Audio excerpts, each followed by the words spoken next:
მოგესალმებით ყველას, კეთილი იყოს თქვენი დაბრუნება პედიატრი ძმების არხზე. მე ვარ დავითი. მე ვარ კოტე და დღეს ვისაუბრებთ ყველაზე გავრცელებულ საკვებ დეფიციტზე ბავშვებში, რომელიც არის რკინის დეფიციტი. ეს პრობლემა მარტო ღარიბ ქვეყნებში არ არის, განვითარებულ ქვეყნებშიც უამრავ ბავშვს არ ყოფნის რკინა, რაც გავლენას ახდენს ზრდაზე და გონებრივ განვითარებაზე. მოდი დავით ვახსენოთ რა შეეხმარება რკინა, ის ეხმარება ჟანგბადის გადატანაში, ტვინის განვითარებაში და იმუნური სისტემის ფუნქციონირებაში, მაგრამ თუ ორგანიზმის ის არ ყოფნის რკინა, ანუ რკინა არის, რკინის დეფიციტი არის განვითარებული, ბავშვი შეიძლება იყოს დაღლილი, შეიძლება განვითარდეს ციფრმხრთალე, ვერ სწავლობდეს კარგად და განვითარების სხვადასხვა ტიპის შეფერხება ჰქონდეს. ხშირად რკინის დეფიციტს არანაირი აშკარა ნიშანი არ აქვს და მშობელს შეიძლება ეგონოს, რომ ყველაფერი რიგზეა. ნაადრევად დაბადებული მცირეწონიანი და რკინის დეფიციტის მქონე დედების შვილები განსაკუთრებით არიან რის ჯგუფში, რომ განუვითარდეთ რკინის დეფიციტი. ხოლო 6 თვიდან იწყება ის ფაზა, როდესაც მხოლოდ ზუზუთი კვება აღარ არის საკმარისი, იმიტომ რომ რკინის წყარო არ არის, კარგი რკინის წყარო არ არის დედის რძე, შესაბამისად გვჭირდება დამატებული კვება. თუ ბაჯბაჯობის პერიოდში ბავშვი სვამს ბევრ ძროხის რძეს და არ იღებს საკმარის რკინას, რკინის დეფიციტი შეიძლება სწრაფად განვითარდეს.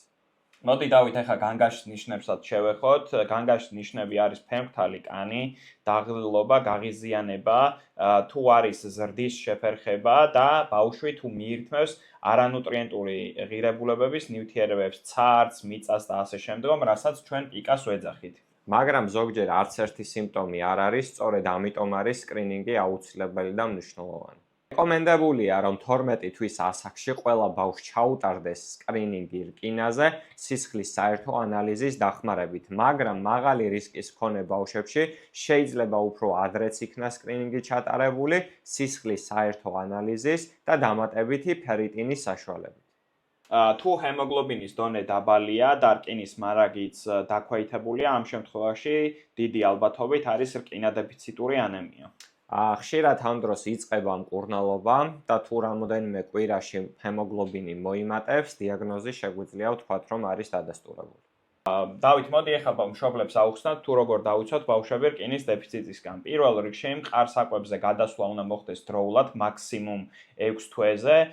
რკინით გამდიდრებული მარცვლეული, ხორცეული აქტიურად უნდა ჩაირთოს საკვებში და რკინის შემცველ საკვებთან ერთად კომბინაციაში ასევე უნდა დავამატოთ ვიტამინი C-ი მდიდარი პროდუქტები, მაგალითად შეგვიძლია ფორთოხალი და ასეთივე ხილი ჩავრთოთ საკვებში, რათა გამარტივდეს რკინის შეწოვა. და დავიმახსოვროთ, რომ არ უნდა მივცეთ ძროხის რძე 12 თვემდე ბავშვს, შემდეგ კი არაუმეტეს 500 მილილიტრი ეკუთვნის დღეში.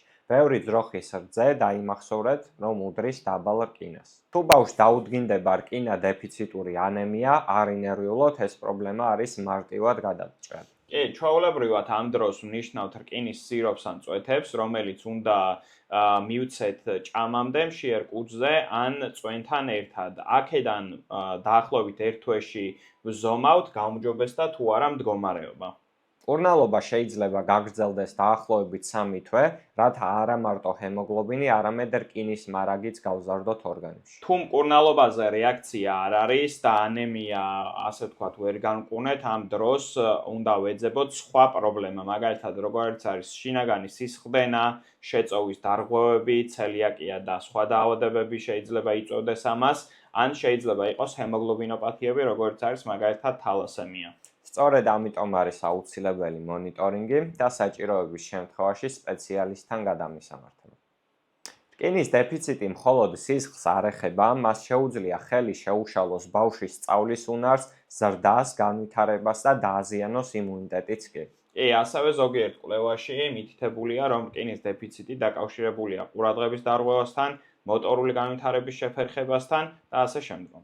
გვახსოვდეს და ნუ შეგეშინდებათ, რკინის დეფიციტი ერთ-ერთი ყველაზე მარტივად თავიდან აცილებადი პრობლემაა ბავშვობაში. და თუ თქვენი ბავშვი უახლოვდება 6 თვეს, დაუკავშირდით თქვენს პედიატრს რკინაზე საუბრისთვის. მოიწონეთ, გამოიწერეთ ჩვენი არხი, გაუზიარეთ მეგობრებს და ასევე გვითხრით, თუ რომელ თემებზე გსურთ შემდგომში რომ ვისაუბროთ. შევხვდებით მომავალ ვიდეოში. დროებით.